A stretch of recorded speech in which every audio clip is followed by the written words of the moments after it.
Hey there, detectives. ForenStick here, and today we're diving into the creepiest, crawliest, and surprisingly most helpful branch of forensics entomology. That's right, we're talking about bug solving murders. Get off. Actually, wait, stay right there.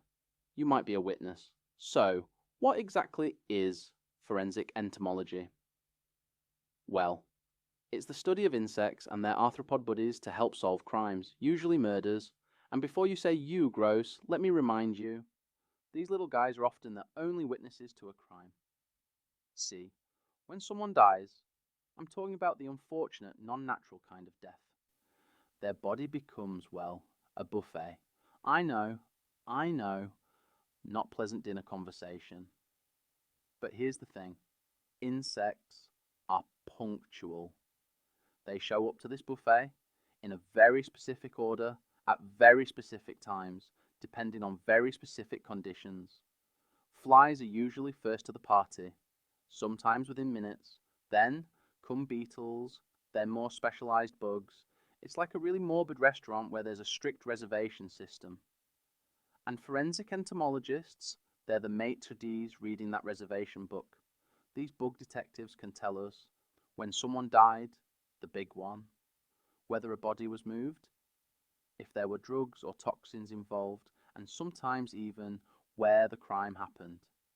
It's like insects are tiny, six-legged security cameras, except they're way more disgusting.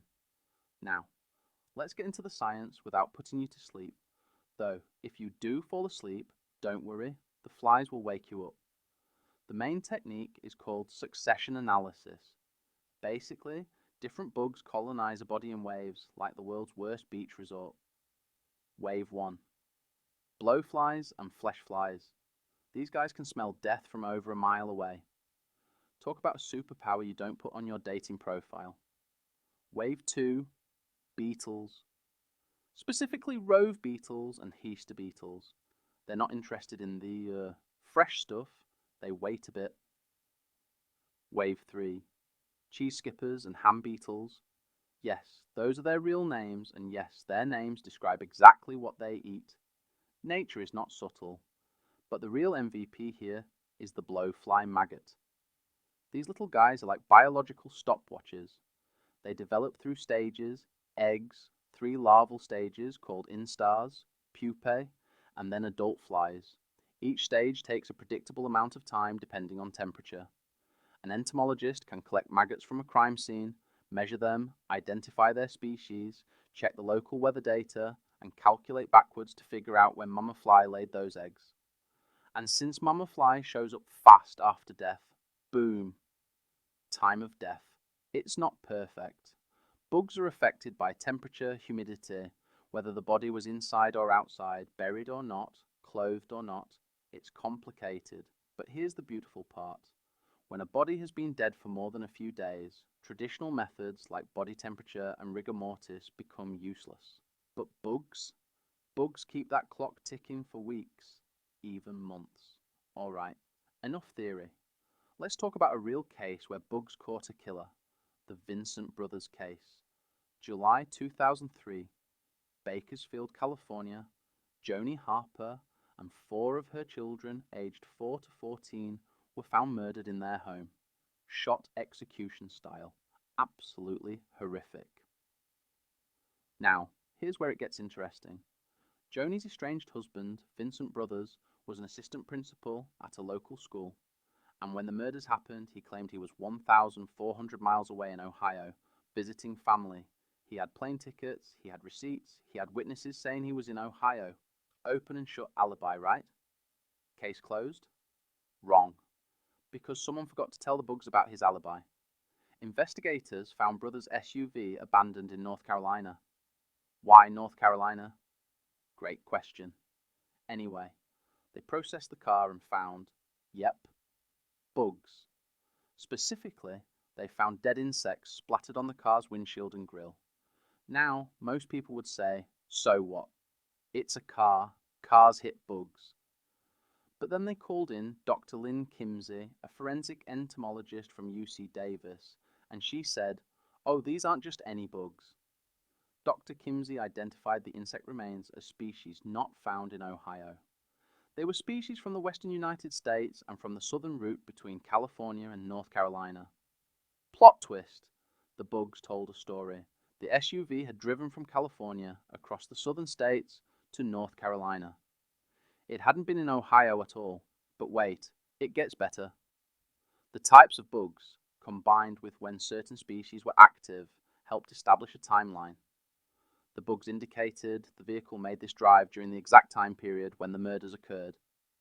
Here's what investigators pieced together. Vincent Brothers flew to Ohio to establish his alibi, yes. But then he rented a car, drove back to California, roughly a 35-hour drive, murdered his family, then drove across the southern United States to North Carolina, where he ditched the rental car and flew back to Ohio. The bugs, literal bugs on a windshield, contradicted his entire alibi. And you know what sealed the deal? The rental car had been returned with over 4,000 miles on it, the exact distance of a California round trip. The bugs were right. In 2007, Vincent Brothers was convicted of 5 counts of first-degree murder and sentenced to death. The entomological evidence was crucial. It destroyed his perfect alibi and became a landmark case showing that forensic entomology isn't just about time of death. It's about tracing location and movement. So why am I telling you all this, besides the fact that it's fascinating and slightly horrifying? Because forensic entomology reminds us that everything leaves evidence. You can scrub DNA, you can clean fingerprints, you can craft perfect alibis, but you can't stop bugs from being bugs. Nature doesn't lie. A blowfly will show up within minutes because that's what blowflies do. They're not in on your conspiracy, they're just hungry. And the scientists who study these insects, they're part detective, part biologist, part weather person, part bug whisperer. They're reading evidence that's literally trying to crawl away. Plus, it takes a special kind of person to show up to a crime scene and think, "Excellent maggots, let me get my tweezers."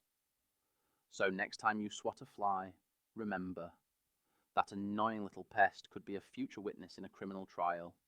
Show some respect. Actually, no. Go ahead and swat it. Just maybe don't commit any crimes first. Seriously, get off. I'm not dead yet. That's all for today, detectives. If you learned something new about the creepy, crawly world of forensic science, leave a like and subscribe to the Scribbled Detective for more crime-solving adventures with yours truly, ForenStick. And remember, in the world of forensics, the smallest witness can crack the biggest case. Stay curious, stay skeptical, and for the love of science, stay away from blowflies.